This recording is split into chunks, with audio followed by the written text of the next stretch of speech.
A few weeks ago, I hung out with My Chemical Romance while they headlined Madison Square Garden alongside their pals Taking Back Sunday. Here's a peek on how they felt before the show. Is this real? Like, yeah. It kind of feels like it's a set, you know, and I don't know, man. I guess we could die tomorrow and be all right. Hey everyone, we were walking around Madison Square Garden and we ran into My Chemical Romance. It's just so crazy you guys are here. What are you doing in Madison Square Garden in the middle of New York City, this amazing arena? Well, we're actually playing it tonight. I know, right? What? It's such a surprise. Yeah, we're playing it tonight. I knew that. Congratulations. Yeah, thank you very much. Here for a Knicks game. what a milestone for a band. That's so incredible. Yeah, it's the big one, right? That's what it feels like. I'm freaking out. I haven't slept in days, and I'm really excited. Yeah, I snuck into the Knicks locker room and looked at their shoes. Yeah. Now, I want to talk about this show specifically. It's huge for the band, but is this the final tour of the Black Parade, or is the Black Parade dead? What's the official version? Yeah, well, the Black Parade actually I'd say there's like a 90% chance we'd never ever do that again. Okay. Play as the Black Parade, but this is the last show indefinitely for My Chemical Romance for a long time. So wow. This is the last, you know. We're going to take a nice break and then kind of like until further notice. Like we're going to take a break and then make a record and then we'll tour. Yeah. So. Well, you guys have been touring nonstop. 2 years on the Black Parade. Nonstop. Yeah. That's bonkers. Now, where haven't you played? Honestly, Alaska. And Greenland? We basically know because it's only about 5 places. Yeah. You know, and we almost had a chance to go to Africa too, but we couldn't make it. So it was like we almost got a chance to play everywhere. We went to Vietnam, like Hong Kong, everywhere. What were those places like? That was amazing. Crazy. Yeah, it was crazy. It was you read about that stuff in books and you see it on TV and you don't actually imagine that it exists, you know? And then you go there and it's unreal. And there's 30,000 people waiting for you to play. You know, I think we were like the first American band to play there in like 10 years or something like that. That was, I'd heard something like, the last rock band that was there was the Stones, and that was 30 years ago, and there hasn't been an American rock band that has played there. So wow. It was a very big deal, and we didn't really know this till we got off the plane. So that's nuts. Awesome. This show at Madison Square Garden is a very special show because you've asked your friends, Taking Back Sunday. That's right. Now, we've already talked to them. We want to know your story. How long have you known Taking Back Sunday? I can remember the first time I saw them. Oh, was that Irving Plaza? I was with you. Irving Plaza, yeah. We were all together. Yeah. Oh, it was actually Sean McGrath? The Sean McGrath benefit. Right. And at Irving Plaza, and I remember seeing them, and they played 2 bands before the headliner, I believe. Yeah, the Movie Life was on it. Yeah. It was like Movie Life, Taking Back Sunday, Saves the Day, Saves the Day headline. Yeah, Thursday. I think Thursday, Midtown. I mean, it was just everybody, you know? Yeah. And I remember watching Take It Back Sunday that night. It was the first time I ever seen them live, and I was like, man, this band really wants it. Like, they're crazy. Adam was nuts, and I was really blown away by them. And we had just started as My Chem. You know, we were playing, like, if we were lucky, Knitting Factory. Right. Yeah, they were just nice to us off the bat. Yeah. Like, I remember showing up. Our first time we played with them was in Minnesota. Oh, wow. At the Quest, like, 6 years ago, I think.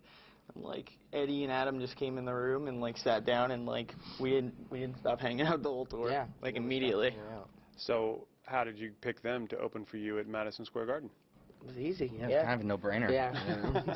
They'd taken a rest after Project Rev. That's the funny part. Like, that's the stuff that blows our mind. Is in, like, they were smart, and, like, they took a break after Project Rev, and we've actually been going since Project Rev, and we met up with them again in there, and Adam was just like, man, look at you guys, all your hair's long, you all have beards and stuff. He's like, you guys haven't gone home, and I'm like, no, we haven't gone home. But they played amazingly, and it was so great, because we played a couple nights in Philly. It was so awesome, and we have our friends drive by with us, too. Oh, yeah, totally. Yeah, and Todd is like, they're an amazing band regardless. Todd is a guy who's helped us out a lot in the past. What's the story with Mr. James DeWeese? We, one of our first tours ever, Reggie in Full Effect, you know, so we hear Reggie wants, we didn't know anything really about, we were fans, but back then you didn't know anything about Reggie. You didn't know who Reggie was, who was in the band. You just knew that it was a side thing of the Get Up Kids, and we were huge fans. We used to listen to it on the way to practice, and then they said, Reggie wants to take you out. I'm like, who exactly is Reggie? And they're like, oh, it's actually James DeWeese. And he came out and saw us at El Torreon, Kansas City, just to introduce himself. He said, Ah, "Thanks you for guys coming are to-" amazing. Yeah, he's like, "Hey, I'm James." And like, he was really like our big brother, and he would like look after us.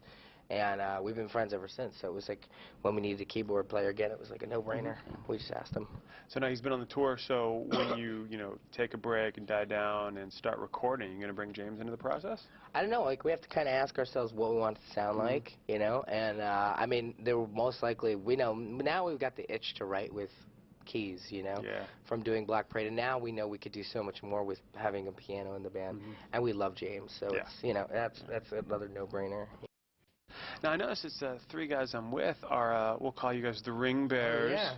Ring Bears of My Chemical Romance, three married gentlemen. How has married life changed you guys? Oh, has it changed us? Yeah. Made me a happier person. That's good. For sure. Well, now that you're taking this long break, it must have been hard being away. Oh yeah, it was really hard. Well, like for me, you know, she tours too, Yeah. so she's here tonight, which is amazing, and she hired a replacement, a fill-in bass player, so she could fly to be here tonight. So I mean, that's like the most amazing thing anybody's ever done for me. So. She loves you.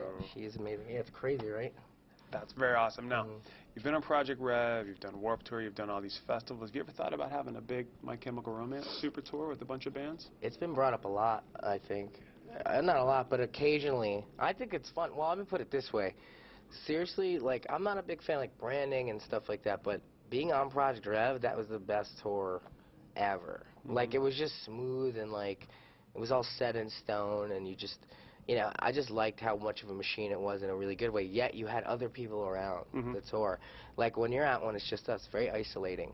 You know, even if you just have like one or two bands, because especially, you know, we're really quiet guys, so it's very isolating. That kind of forced you to come out of your shell, you know. So I would love to do something like that. That'd be a lot of fun. Who do you think you want to drag out with you? Oh, man. I don't know. We just had Billy Talent. They were great. Oh, they're awesome. Yeah. Now, Mikey, we've talked about your high five superstition before. Oh yeah. About how you missed the last high five. No, here's the thing. What is it? No, Explain. here's the thing. If I connect them all, Uh-huh. then something could possibly go wrong. Right. If I miss one, that means the show's going to be awesome, but I can't miss it on purpose. No. If that makes any sense to anybody, I don't think it does. That's weird. Now, we also talked about, when last Mikey and Gerard and I talked, it was about, you know, right before you go on stage, how do you warm up? Right. But while you're on tour, like, how do you stay healthy? I mean, this is the end, so this must be pulling out all the stops.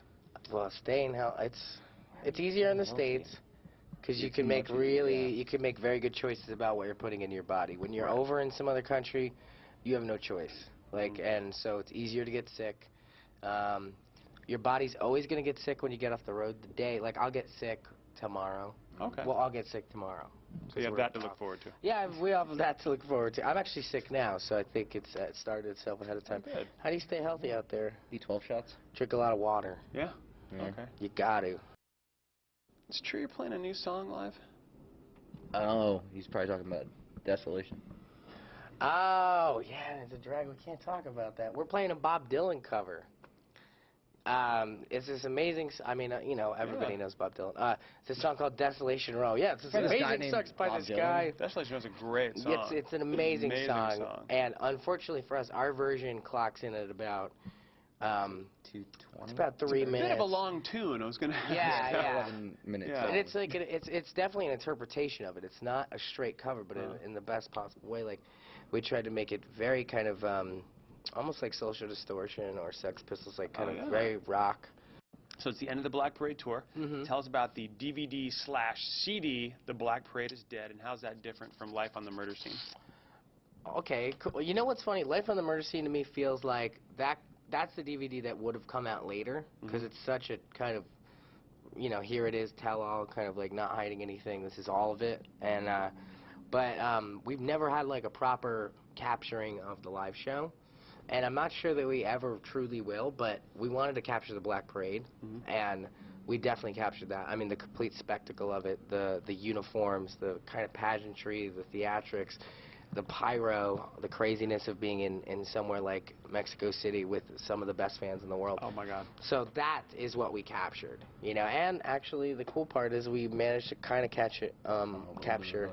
Jersey show. Yeah, we did Maxwell's, and it's the closest thing you'll get to see to kind of being at one of the shows back then. You know, it's like how We many gave people were some there? people like I think there was like 100 and something people. Wow. Oh, however many could fit in Maxwell's. I think it was like 125 A maybe. small amount. Yeah. And we Yeah. gave people handheld cameras, so like you can kind of get the feel of actually being in the crowd too. Yeah, they had some of them had like Super 8 cameras and stuff. It's really cool. That's really cool. Yeah. Special edition's really cool too because it comes in a wood coffin. Can we talk about that? Oh yeah, why not? Yeah. All right. Fine. We I don't care. each did a Day of the Dead mask Oh yeah. that we They actually made 'em. made them ourselves. It comes in a little Yeah, you're gonna throw pine them in box. a little pine box. So who knows which one you get? It's random. We'd love to put one on our set. Thank you, guys. What a great idea. That's really awesome. Everybody Yeah. painted Yeah. one. Yeah, it was a lot of fun. We did them in like San Francisco when we were hanging out in Tenderloin, actually. All right, now I did this with Taking Back Sunday. Okay. I'm going to ask My Chemical Romance. Final thoughts on Playing the Garden. Try not to throw up And that's what on they myself. It's the big one. Yeah. It's I woke up twitching today. Of fright. said. I woke up at 7 a.m. It's such a dream come true. Yeah. Like we were standing on stage today, sound checking, and I just looked around and like you look at your best friends in the world that you've been, like living with for the past 6 years, 7 years, and right behind them it says Madison Square Garden, like that big thing in the middle. Yeah. The jumbotron is hanging down, and you're just like, is this real? Like it kind of feels like it's a set, and I don't know, man. I guess we could die tomorrow and be all right. I think I could, at least. That's So kind of how it feels. It yeah. kind of feels like that's it, Where else do you go from there? Yeah. You said depressed. You were Yeah, I know. No, I'm happy. It's a dream come true. Yeah. It's like, could stop if you wanted tomorrow. From Jersey to the Garden, literally, My Chemical Romance.